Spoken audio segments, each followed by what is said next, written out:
10টা গুণ মনে রাখবেন, আমল করা সহজ হবে। এই জন্য আমি আমার মা বোনদেরকে বলবো, জান্নাতের সরদান্নি ফাতেমা যেই জায়গায় গেছে, যাওয়ার পর ঘর থেকে বের হয় নাই, বলছে আগামীকাল আসবেন, আমার স্বামীর কাছ থেকে অনুমতি রাখবো। এবার আগামীকাল গেছে, যাওয়ার পরে তাকে বলছে এবার বাইরে আসো, বলছে আমার ছেলেও বাইরে যাওয়ার জন্য কান্না করতেছে, আমি এখন বাইরে যাইতে পারবো না, আপনার সঙ্গে এখন আমি যাইতে পারবো না। দ্বিতীয় দিন তার 2 ছেলের জন্য অনুমতি রেখেছে। তৃতীয় দিন আবার অন্য এক সমস্যা হয়েছে, তার আরেক ছেলে বায়না ধরেছে আমিও যাব।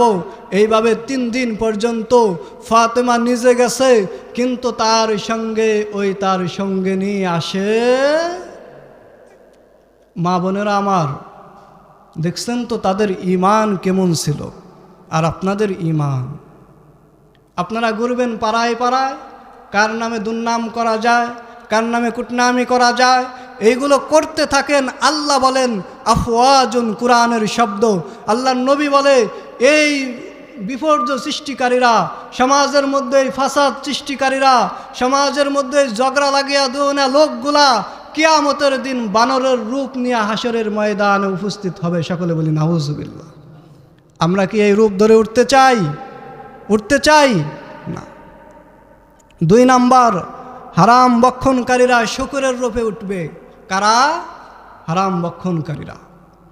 যারা হারাম বক্ষণ করে, যারা সুদ ঘুষ খায়, যারা হারামকে হারাম মনে করে না, আল্লাহ তাআলা এই কোরআনের এই শব্দের মধ্যে বলেন আফওয়াজুন।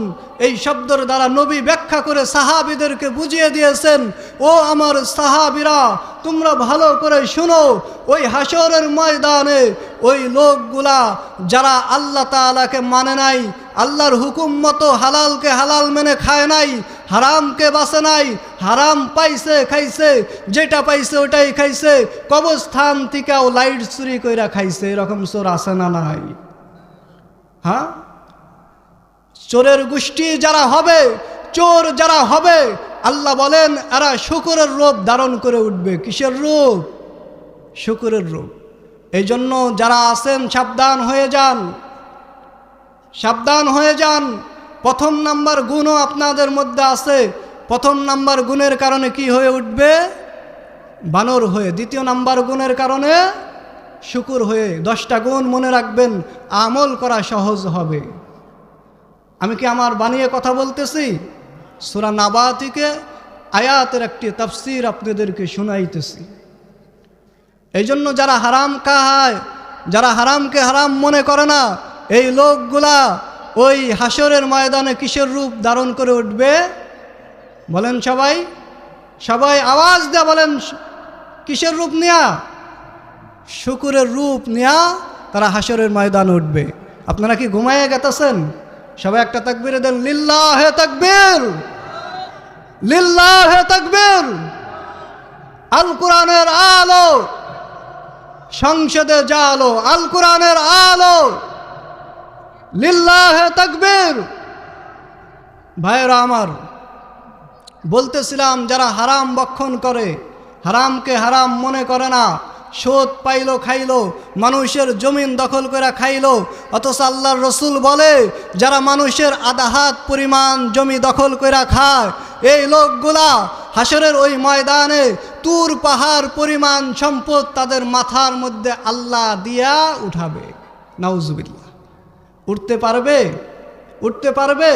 তুর পাহাড় আপনারা চিনেন?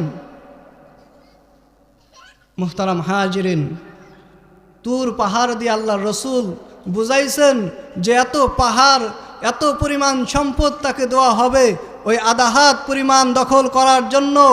সে এত পরিমাণ ওয়েট নিয়ে ওই হাসরের ময়দানে উঠবে, সে ওই তার গুনাহ সে বহন করতে পারবে। তার গুনার কারণে সে নিশ্চিত জাহান্নামী হবে। এবং সে কিসের রূপ নিয়ে উঠবে? ভুলে গেছেন? কিসের রূপ? শুকরের রূপ। 3 নাম্বার, আল্লাহর রসুল বলেন যারা সুদখোর তারা উল্টামুখী হয়ে উঠবে। তাদের মাথা থাকবে, আমরা যে এখন পা দিয়ে হাঁটি, যারা সুদ খায় এই লোকগুলা হাসরের ময়দানে মাথা দিয়ে হাঁটবে। সকলে বলি নাউজুবিল্লাহ। এই জন্য সাবধান হয়ে যান বাবা, মা, ভাই, বোন। আমি আপনাদেরকে অনুরোধ করি, আল্লাহর কোরআনের কথা বলি, আমি আপনাদেরকে সতর্ক করার জন্য এসেছি। আমি আল্লাহর কোরআনের একজন খাদেম, আল্লাহর কোরআনের একজন গোলাম। আমি আপনাদেরকে আহ্বান করি, বেঁচে থাকতে জীবনে আর সুদ খায়েন না। কি হয়ে উঠবেন বলেন? মাথা দিয়া কি করবে? হাঁটবে। এই মানুষগুলা কি হাসরের ময়দানে মাথা দিয়ে হাঁটবে। 4 নাম্বার, যারা পৃথিবীতে বিচারক হয়ে অবিচার করেছে তারা অন্ধ হয়ে উঠবে। কি হয়ে? কি হয়ে? কথা বলতে হবে। কি হয়ে? সবাই বলেন কি হয়ে? অন্ধ হয়ে। যারা বিচারক হয়ে অবিচার করেছে, বিচার করবে সকালবেলা, রাত্রের বেলা যায় 500 টাকার একটা নোট দিয়ে আসছে, দিয়ে আসলাম আমার সভাপতিরে, সে রায় দিয়া দিল আমার বিপক্ষে যে আছে তার। এটা কি হইল? আল্লাহ বলে যদি এই রকম কোনো লোক করে, বিচার যদি সঠিক না করে, বিচারক হবেন আল্লাহ। কে হবেন? কিয়ামতের দিন বিচারক কে? আলাইসাল্লাহু বিআহকামিল হাকিমিন। আল্লাহ তাআলা হলেন সকল বিচারকের চাইতে শ্রেষ্ঠ বিচারক। এই জন্য আজ যারা বিচারকের ক্ষমতা পায়া, টাকার বিনিময়ে, অর্থের বিনিময়ে, সম্পদের বিনিময়ে মানুষের চোখের দিকে চায়া যারা বিচার করে, এই মানুষগুলা অন্ধের ন্যায় উঠবে। কিসের ন্যায়? কিসের ন্যায়? অন্ধের ন্যায়। আমিরুল মুমিনিন হযরত ওমর ফারুক রাদিয়াল্লাহু তাআলা আনহু বিচার করেছেন, নিজের সন্তানের বিচার করেছেন। তার সন্তান মদ পান করেছিল, মদ পানের সাজা হলো 80টা বেতের আঘাত করা। তার ছেলের বিয়ে রায় হয়ে গেল, ছেলের ব্যাপারে আমার ছেলেকে জল্লাদ তুমি আঘাত করো, 80টা বেতের বাড়ি দিবা। কয়টা? 80টা। আপনারা জানেন ওমর রাদিয়াল্লাহু তাআলা আনহু বিচার করেছেন, তার ছেলেকে জল্লাদ মারা শুরু করলো, 20টা পর্যন্ত বাড়ি দিয়েছিল, কিন্তু এই বাড়ি তার সহ্য হয় নাই। ওমর রাদিয়াল্লাহু তাআলা আনহু বলেছেন চাবুক দাও আমার হাতে। ওমর রাদিয়াল্লাহু তাআলা আনহু চাবুক নিজের হাতে নিয়েছেন, তার ছেলেকে 50 বাড়ি দিয়া মৃত্যুবরণ ঘটিয়ে দিয়েছে। সুবহানাল্লাহ। কার আইন মানতে যায়া? কার আইন মানতে যায়া? ছেলের দিকে তাকায় নাই, নিজের রক্তর দিকে তাকায় নাই। আর আমরা টাকার দিকে তাকায়া অবিচার করি। অন্ধ হয়ে উঠবা। কি হইয়া? কি হইয়া? অন্ধ হইয়া। ওমর রাদিয়াল্লাহু তাআলা আনহুর ছেলে ইন্তিকাল করলো। ওমর রাদিয়াল্লাহু তাআলা আনহু তাকে দাফন করলেন, কবরও রাখলেন, বললেন চাবুক দাও। আর 30 বেতের আঘাত তার কবরে করলেন। করার পর ওমর বললেন আল্লাহ যেন আমাকে বলতে পারে না, ওমর তোমার সন্তানকে তোমার রক্ত দেখা তুমি মারো নাই, এই কথা যেন কে বলতে না পারে? কে বলতে না পারে? আল্লাহ। আর আজকে বিচারকের একটু বিচার পায়া, সমাজে একটা মাতবর হয়া 500 টাকা পায়া বিচার অন্য ফেলে করো, হারামখোর। কি হয়ে উঠবা? সবাই বলেন, সবাই বলেন, আরো জোরে। জোর হয় না। কি হয়ে উঠবে? সবাই বলেন না কা? কি হয়ে উঠবে? অন্ধ। যারা বিচারক হইয়া বিচার করে নাই, নিজের ইচ্ছামতো বিচার করেছে, ঘোষ খাইছে, মানুষ বিচার করতে এসেছে, চেয়ারম্যান সাহেব বলে দাও 10,000। আমার কাছে প্রমাণ আছে। একজনকে নিয়ে চেয়ারম্যানের কাছে গেছি, চেয়ারম্যান সাহেব বলল 10,000 দাও, বিচার করে দেব। আমি দেখেছি টাকা দিয়েছে, আমি ওই জায়গায় না বলেছি, তারপরেও দিয়েছে। এই জন্য আজকে যারা বিচারকের মাতবরি পায়া, বিচারকের ক্ষমতা পায়া যারা অবিচার করে, আল্লাহ বলেন আফওয়াজুন। এই আয়াতের অংশের মধ্যে আল্লাহ তাআলার নবী বলে এই মানুষগুলা হাসরের ময়দানে কি উঠবে? অন্ধ হইয়া। 5 নাম্বার, জাদু দেখিয়ে বিভিন্ন রূপ ধারণকারী ও নির্লজ্জভাবে উলঙ্গ চলাচলকারীরা বোবা ও বধির হইয়া উঠবে। কি হইয়া? যারা জাদু করে, যারা কুফরি করে, যারা মানুষের সঙ্গে প্রতারণা করে, এই মানুষগুলা কি হয়ে উঠবে? আজকে মানুষ হাজতে বসে, কিসে বসে? ভারে বসে। আস্তা একটা ফাজলামি শুরু কইরা বলে দাও 500। মানুষ জাদু করে, আগে হাটে আসতো, আমরা দেখছি ছোটবেলা জাদুকার আসতো না, আপনারা কি বুঝলা গেছেন আসতো না? এখন তো আধুনিক যুগ, মোবাইলের যুগ, মোবাইলে থাকলে আর জাদু লাগে না। ওই জাপানের জাদু বৈশা বৈশা ঘরে শুয়া শুয়া দেখা যায়। কথা বলেন, হ্যাঁ? মোবাইল জাদু টাদু সব মানুষ কি করে এখন, জাদু করে অন্য ফেলে, প্রেমিক প্রেমিকাকে পাগল করার জন্য, যুবক যুবতীকে পাগল করানোর জন্য, মানুষ মানুষকে পাগল বানানোর জন্য, মানুষ মানুষকে ক্ষতি করার জন্য কুফরি কালাম কইরা মানুষ মানুষের জাদু কইরা যারা এই কাজগুলো করে, আল্লাহ তাআলার নবী জনাবে মুহাম্মদুর রাসূলুল্লাহ সাল্লাল্লাহু আলাইহি ওয়াসাল্লাম বলেন, আফওয়াজুন, এই শব্দের ব্যাখ্যার মধ্যে, সূরা নাবার এই শব্দের ব্যাখ্যার মধ্যে আল্লাহর রসুল বলে এই মানুষগুলা বোবা ও বধির হয়ে উঠবে, এরা কথাও বলতে পারবে না, কানেও শুনবে। কথা কি চলবো না বাদ দিয়া দিম? হ্যাঁ, কয়টা বলছি? কয়টা বলছি? 5টা। 6 নাম্বার, যেই সব লোক যাদের জ্ঞান থাকা সত্ত্বেও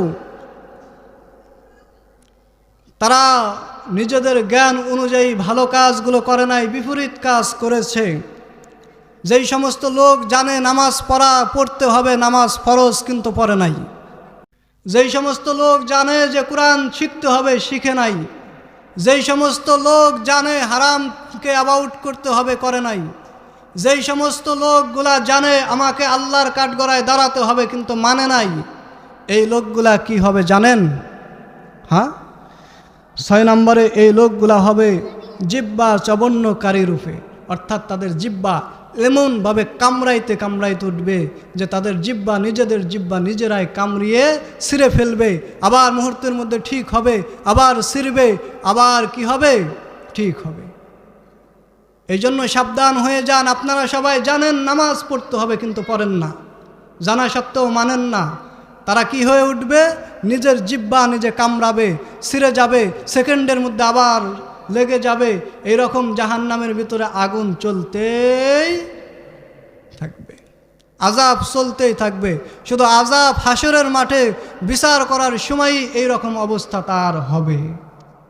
এরকম অবস্থা কোন সময় হবে? জাহান্নামের কথা বলতেছি না, হাসরের কথা। জাহান্নামের আগে যে একটা স্তর হবে সেই কথা বলতেছি। যারা জানা সত্ত্বেও মানে না, লোকজনদেরকে বলে কিন্তু নিজেরাও মানে না, লোকজনেরাও মানে না।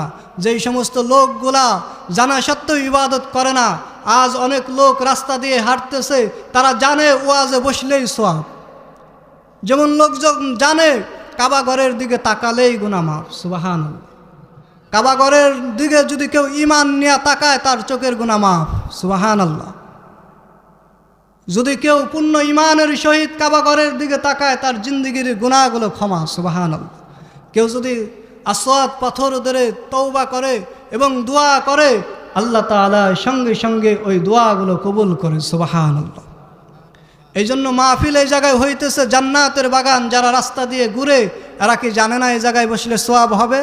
কিন্তু এরা যারা মানে না, তারা ওই কিয়ামতের ময়দানে হাসরের মাঠে তাদের জিব্বা নিজেরা কামড়িয়া কামড়িয়া উঠবে, সুবহানাল্লাহ না নাউজুবিল্লাহ। কোনটা বলবেন? হ্যাঁ, কোনটা বলবেন? জোরে বলেন না, কি বলবেন? আমি কি ওই লারগ্রাম কবরস্থানে বয়ান করতেছি? সবাই কি মইরা গেছেন? হ্যাঁ, সবাই তো আবার সব, আবার কেউ চাচা, কেউ আমার ভাই, কেউ আমার দাদা, কেউ আমার নানা। আমার নানার বাড়িও এই গ্রামে, আমার দাদার বাড়িও এই গ্রামে, আমার 4 ফুফুর বাড়িও এই গ্রামে। একটা ফুফুর শুধু ফংবাইজরা, 3 ফুফুর বাড়ি এই গ্রামে। এই জন্য আপনারা যদি আমার কথা না বুঝেন, আমি কি লন্ডন যে কথা বুঝাবো? হ্যাঁ, সম্মানিত হাজিরিন, যারা জানা সত্ত্বেও মানে না এরা কি রবে উঠবে? নিজের জিব্বা কামড়াইতে কামড়াইতে, শ্রবণ করতে করতে তারা হাসরের ময়দানে উঠবে। সকলে বলি নাউজুবিল্লাহ। কয়টা গেল? কয়টা গেল? 6টা। 7 নাম্বার, এটা একটু মহিলারা বেশি করে। এটা কারা করে? মহিলারা। প্রতিবেশীর ভালো দেখতে পারে নিজের সন্তান অনেক উঁচু জায়গায় যাবে এটা পছন্দ করে, নিজের সন্তান লক্ষ লক্ষ টাকা কামিয়ে নিজেরে দিবে এটা পছন্দ করে, কিন্তু প্রতিবেশীর সন্তান 10 টাকা মায় বাপেরে দিবে এটা পছন্দ করে। আল্লাহর নবী বলেন 7 নম্বরে যারা প্রতিবেশীর সাথে অযথা খারাপ আচরণ করে, কি যথা? অযথা, দরকার নাই, খারাপ আচরণ করার দরকার নাই, কথা বলার দরকার নাই, এরপরেও কোনভাবে ঝগড়া করা যায়, যারা এইগুলা করে অযথা ঝগড়া করে। প্রতিবেশীর সঙ্গে খারাপ আচরণকারীরা হাত ও পা কাটা অবস্থায় উঠবে। কি কাটা অবস্থায়? তাদের হাতও থাকবে না, পাও কাটবে না। কি জন্য? কারণ প্রতিবেশী রাস্তা দিয়ে যাবে, এই জন্য রাস্তা আটকে দিয়েছে। প্রতিবেশী তার গাছ থেকে বা তাকে বলে একটা নায়ের ডুগা নিছে, কিসের ডুগা? বা একটা কচুর ডাইগা নিয়েছে। গ্রামের ভাষা, আমি গ্রামের মানুষ, আপনাদেরকে বোঝানোর জন্য বলতেছি। এই কথাগুলা নিয়ে তারা এমন ফাইট শুরু করে দেয়, 7 দিন নাড়াই, 14 দিন এটা নিয়ে কেস কালেকশন, পরে প্রতিবেশীর সঙ্গে জীবনে আর কোনোদিন কথাই হয় না। আল্লাহর নবী বলে যারা প্রতিবেশীর সঙ্গে অযথা খারাপ আচরণ করে, যারা কি করে ঝগড়া ফাসাদ সৃষ্টি করে দেয়, যারা প্রতিবেশীর ভালো চায় না, যারা প্রতিবেশী এই সন্তান, পাশের বাড়ির সন্তান একটু ভালো জায়গায় থাকুক, ভালো আলে খাক, এটা যারা চায় না, ক্ষতি করার চেষ্টা করে, এই মানুষগুলা হাসরের ময়দানে উঠবে, তাদের পাও থাকবে না, হাতও থাকবে। থাকবে? বলেন থাকবে? কি কি থাকবে না বলেন? হাতও থাকবে না, পাও থাকবে না। এই জন্য 8 নম্বর, চগলখোর শাসক ও বিচারকের সম্পক্ষে মিথ্যা অভিযোগকারী শূলবিদ্ধ অবস্থায় উঠবে। যারা অযথা বিচারকদের নামে মিথ্যা বানিয়ে কথা বলতো, যারা অযথা মানুষের সম্বন্ধে মিথ্যা কথা বলতো, যেমন এই যে আমার আহাদ ভাই অলওয়াজ, এই ক্যামেরাম্যানের মালিক, এই পেজের মালিক, আমার এই ভাই ক্যামেরা নিয়ে এসেছেন, যারা মানুষের নামে অযথা মিথ্যা কথা বলেছে, মানুষ যেটা করে নাই ওটা বলেছে, মহিলারা ভালো করে শুনেন, যেই মানুষ ওটা করে নাই ওটা বলেছে, মিথ্যা সাক্ষী দিয়েছে, মিথ্যা কথা বানিয়ে রটনা করেছে, মানুষকে ক্ষতি করার চেষ্টা করেছে, এই মানুষগুলা কি অবস্থায় উঠবে? বলেন না সবাই, কি অবস্থায় উঠবে? হ্যাঁ, ভুলে গেছেন? এই মানুষগুলা শূলবিদ্ধ অবস্থায় উঠবে। কিসে? শূলবিদ্ধ অবস্থায়। 8 নম্বর বলে শেষ করেছি। 9 নম্বর, যারা যাকাত আদায় করেনি এবং কামভাবে মগ্ন ছিল, তারা দুর্গন্ধযুক্ত অবস্থায় উঠবে। যারা যাকাত আদায় করতে স্বীকার করেনি, কি করেনি? যাকাত আদায় করতে স্বীকার করেনি। যাকাত দিতে হবে, আল্লাহর দেওয়া সম্পদ থেকে আল্লাহর রাস্তায় ব্যয় করতে হবে। এই সম্পদ যারা দেয় নাই, আল্লাহ তাআলার নবী বলে এই লোকগুলা কি অবস্থায় উঠবে জানেন? জানেন আপনারা? হ্যাঁ, এই লোকগুলা হবে দুর্গন্ধযুক্ত অবস্থায়, এরা হাসরের ময়দানে উঠবে। অর্থাৎ কেমন দুর্গন্ধ? এরা হাসর পর্যন্ত, বিচারের মাঠ পর্যন্ত তারা যে ঘামতে থাকবে, এই ঘামের পানি দুর্গন্ধযুক্ত, তাদের চোখের যেই পানি এই দুর্গন্ধযুক্ত, তাদের রক্ত যেই দুর্গন্ধ এই দুর্গন্ধযুক্ত, এবং মানুষের যে বীর্য বের হয় এই দুর্গন্ধযুক্ত, এবং তার যেই পুষ আছে এই পুষের যেই দুর্গন্ধ হয় এই দুর্গন্ধযুক্ত।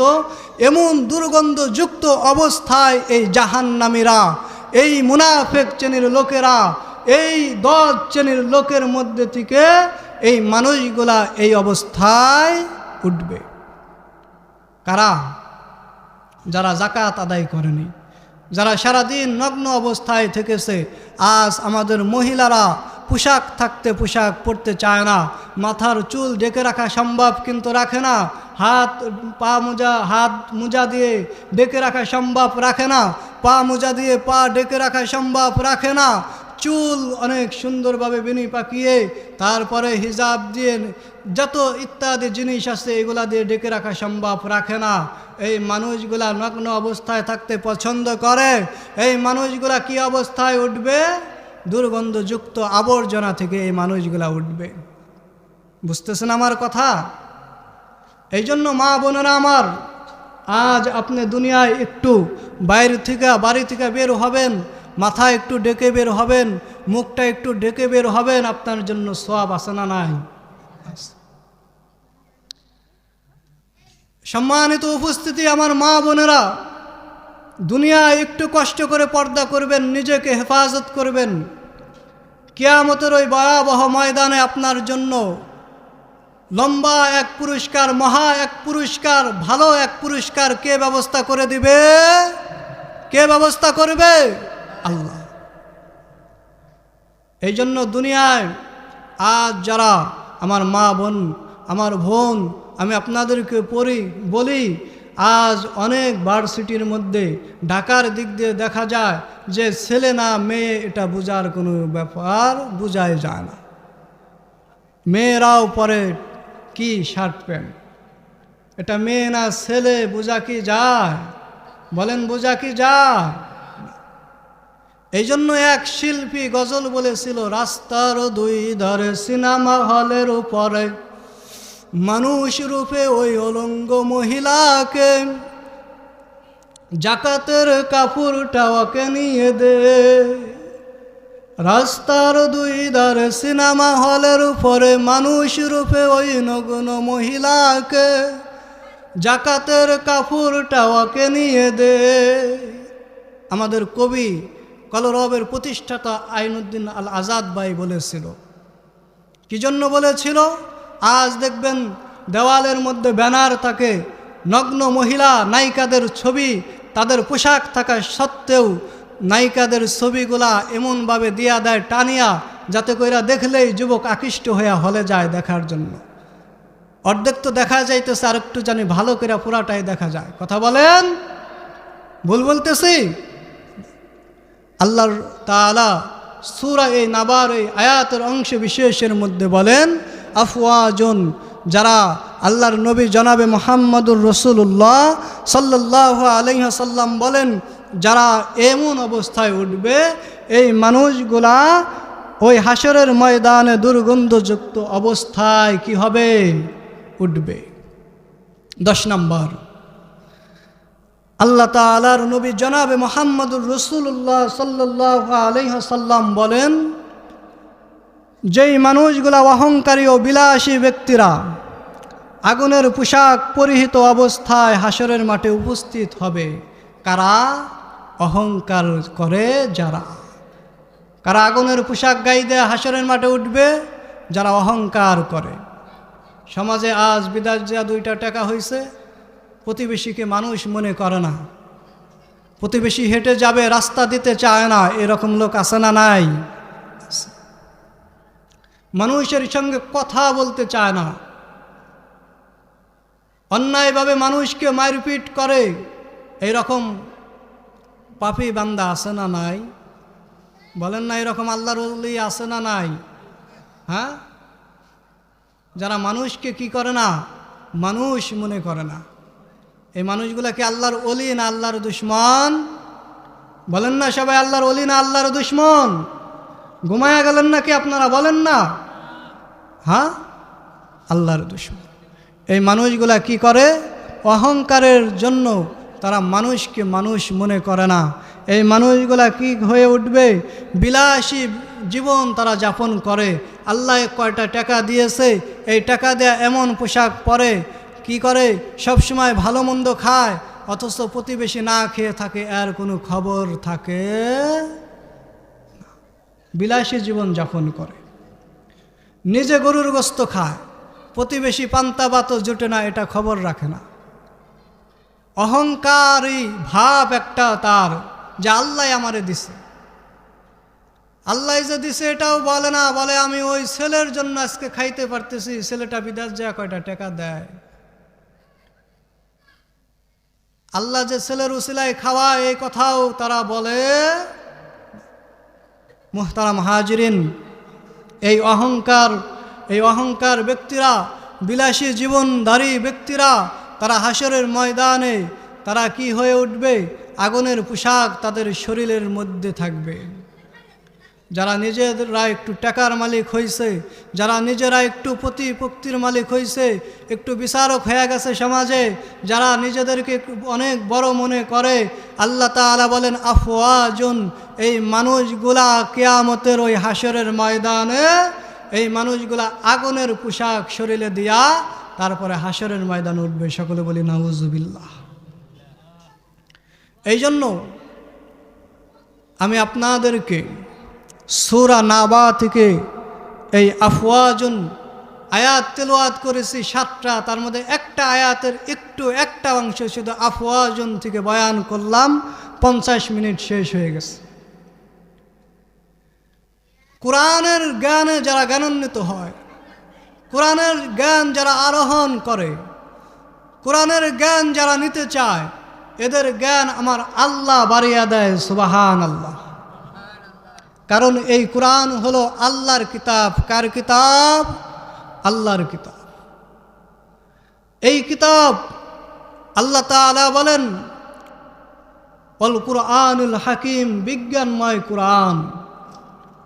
এই কোরআন এমন এক কিতাব, বিজ্ঞানীরা আজও পর্যন্ত যেইগুলা বলতে পারে নাই সেই বিষয়েও আল্লাহ তাআলা সুস্পষ্টভাবে বর্ণনা দিয়েছেন এই কোরআনের মধ্যে। সকলে বলি সুবহানাল্লাহ। এই কোরআনের মধ্যে কে বর্ণনা দিয়েছেন? আল্লাহ। আল্লাহ তাআলা এই কোরআনের মধ্যে সবচাইতে পৃথিবীর যত বই রয়েছে বইগুলোর মধ্যে সবচেয়ে আসমানি যত কিতাব রয়েছে সব কিতাবগুলোর মধ্যে থেকে সবচাইতে মর্যাদা সম্পন্ন একটা কিতাব আমাদেরকে দান করেছেন। সেই কিতাবের নাম কি? সবাই বলেন কোরআনের নাম। কোরআনের নাম বললেও 40টা সওয়াব। কয়টা? সবাই বলেন না, কোরআনের নাম নিলেও কয়টা সূরা? হ্যাঁ, কয়টা সওয়াব হয়? 40টা। এবং আমি কুরআনুল কারীমের এই সূরা থেকে একটা তাফসীরের মধ্যে পড়েছি, যারা কোরআনের একটা আয়াত পড়ে তারা যেন একটা উট সদকা করার সওয়াব তাদের আমল নামার মধ্যে পেয়ে যায়। সুবহানাল্লাহ। যারা কোরআনের একটা আয়াত পড়ে একটা উট সদকা করার সমান সওয়াব পেয়ে যায়।